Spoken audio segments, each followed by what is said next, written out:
Hare Krishna everyone, welcome to day 17 of the, or is it day 18 of the reading from the Krishna book. We are on chapter 8, Vision of the Universal Form. Om Namo Bhagavate Vasudevaya, Om Namo Bhagavate Vasudevaya, Om Namo Bhagavate Vasudevaya. So we have read so far that the naming ceremony of Krishna is going on. Garg Muni has been sent by Vasudev to Nandagram, and he has started the naming ceremony. And Garg Muni, after looking at the astrological charts and everything, he has realized that Krishna and Balaram are both sons of Vasudev and Devaki, but he is not asked to do such an elaborate naming ceremony so that Kansa shouldn't get this information.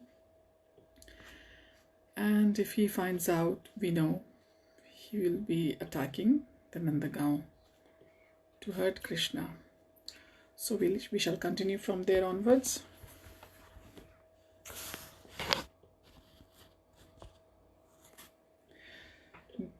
Garg Muni further hinted to Nanda Maharaj that his son would also be called Giridhari because of his uncommon pastime of lifting Govardhan hill. Since Garg Muni was an astrologer, he could understand everything past and future, and thus he said, "I know everything about the activities and names, but others do not know. This child will be very pleasing to all the cowherd men and cows, being very popular in Vrindavan. He will be the cause of all good fortune for you. He will overcome all kinds of material calamities despite opposing elements." Garg Muni continued to say, "My dear king of Raja, in previous birth, this child many times protected righteous persons from the hands of rogues and thieves. Whenever there was political disruption, your child is so powerful that anyone who will become a devotee of your boy will never be troubled by enemies. Just as demigods are always protected by Lord Vishnu, the devotees of your child will also be protected by Narayan, the Supreme Personality of Godhead. This child will grow in power, beauty, opulence, in everything on the level of Narayan, the Supreme Personality of Godhead. Therefore, I would advise that you protect him very carefully so that he may grow without disturbance." In other words, Garg Muni informed Nanda Maharaj that because he was a great devotee of Narayan, Lord Narayan had given Nanda a son equal to him. At the same time, Garg Muni indicated that this son would be disturbed by so many demons and that Nanda should therefore be careful and protect him. In this way, Garg Muni convinced Nanda Maharaj that Narayan himself had become his son. In various ways, he described the transcendental qualities of his son. After giving this information, Garg Muni returned to his home. Nanda Maharaj began to think of himself as a most fortunate person, and he was very satisfied to receive such a benediction in this way. A short time after this incident, both Balaram and Krishna began. They were crawling like that, they pleased their mothers. The bells tied to their waist and ankle sounded fascinating, and they would move around very pleasingly. Sometimes, just like ordinary children, they would be frightened by others and would immediately hurry to their mothers for protection. Sometimes they would fall into the clay and mud of Vrindavan and would approach their mothers smeared with clay and saffron. They were actually smeared with saffron and sandalwood pulp by their mothers, but due to crawling over muddy clay, they would simultaneously smear their bodies with clay. As soon as they would come crawling to their mothers, Yashoda and Rohini would take them on their laps and, covering them with the lower portion of their saris, allow them to feed. When the babies were feeding, the mothers would see small teeth coming in. Thus their joy would be intensified to see their children grow. Sometimes the naughty babies would crawl up to the cowshed, catch the tail of the calf and stand up. The calves, being disturbed, would immediately begin running here and there, and the children would be dragged over clay and cow dung. To see this fun, Yashoda and Rohini would call their neighborhood friends, the gopis. Upon seeing these childhood pastimes of Lord Krishna, the gopis would be merged in transcendental bliss. In their enjoyment, they would laugh very loudly. Krishna and Balram were so restless that their mothers, Yashoda and Rohini, would try to protect them from cows, bulls, monkeys, water, fire, and birds while they were executing their household duties. Always being anxious to protect the children and to execute their duties, they were not very tranquil.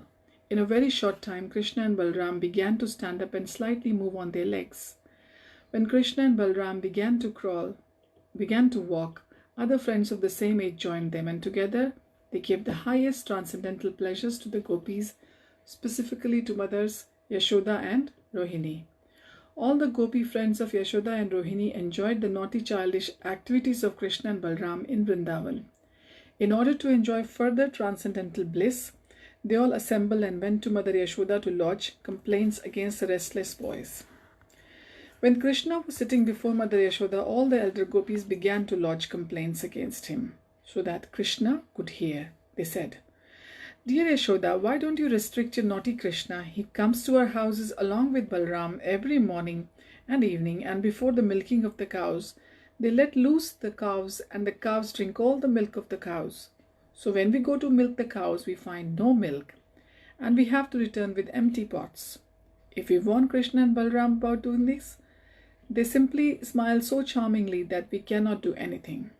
Also, your Krishna and Balram find great pleasure in stealing our raw stock of yogurt and butter from wherever we keep it.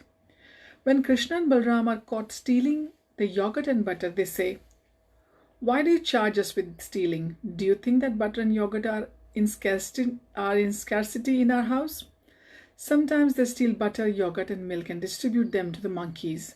When the monkeys well fed and do not take any more, then your boys chide, 'This milk and butter and yogurt are useless. Even the monkeys won't take it.'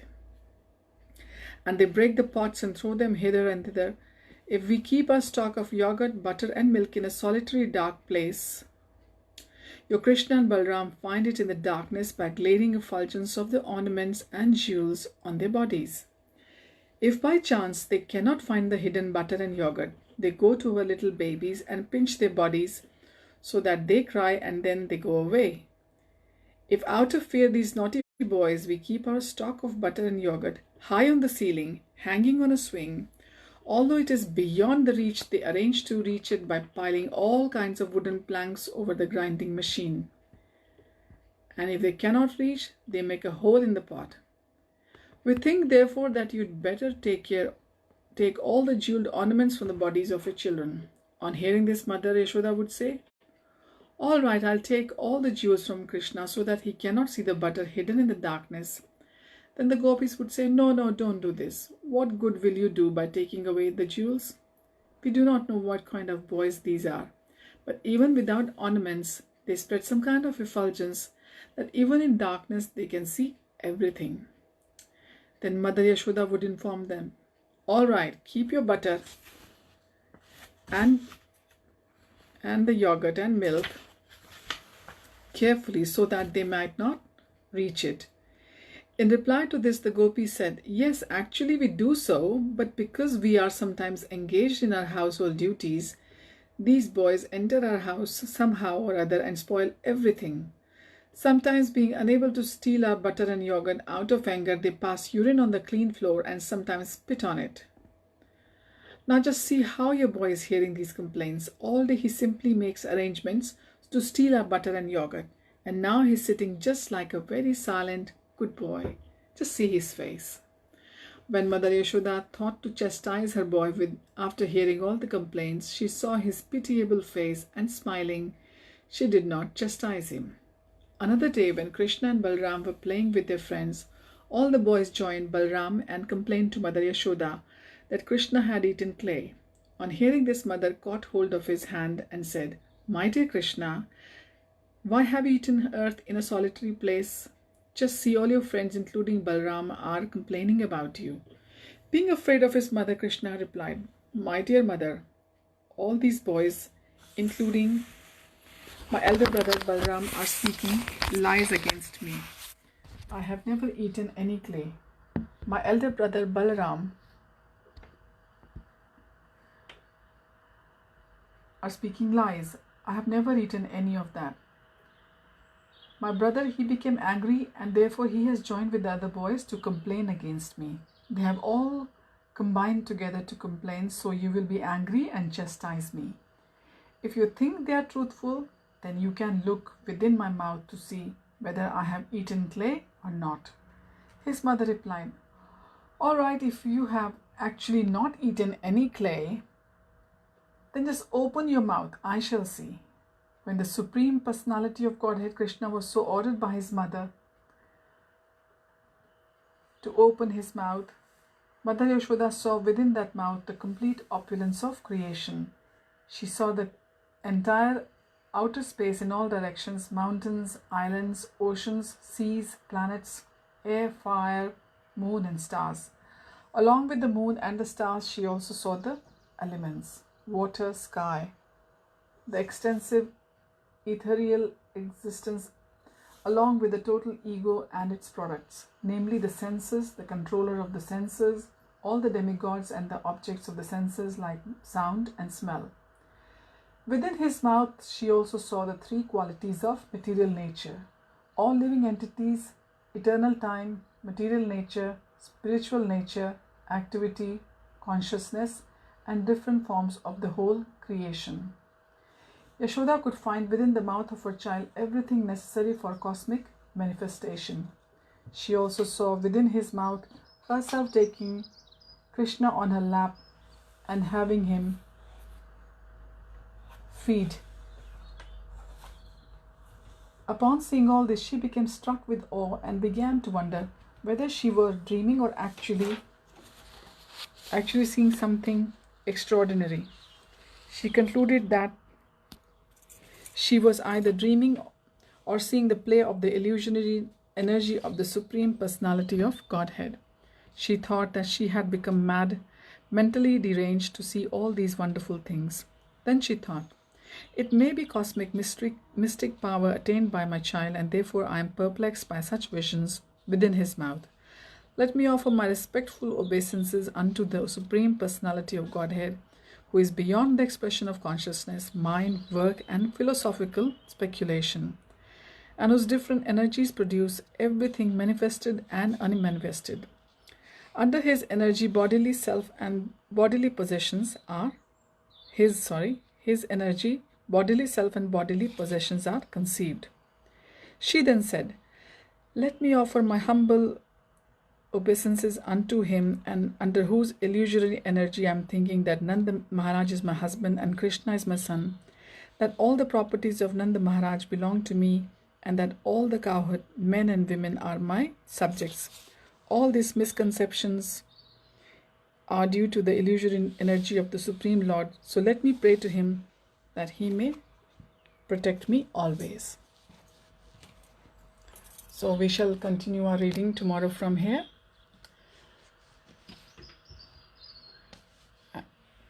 So Krishna has revealed his universal form to Mother Yashoda, and Mother Yashoda, being a mother, she is in denial. She doesn't want to think of her child as a god. She just wants to be happy to have her child. And we will continue with the glories of the universal form of the Lord tomorrow. Hope you all have a wonderful day ahead. Hare Krishna.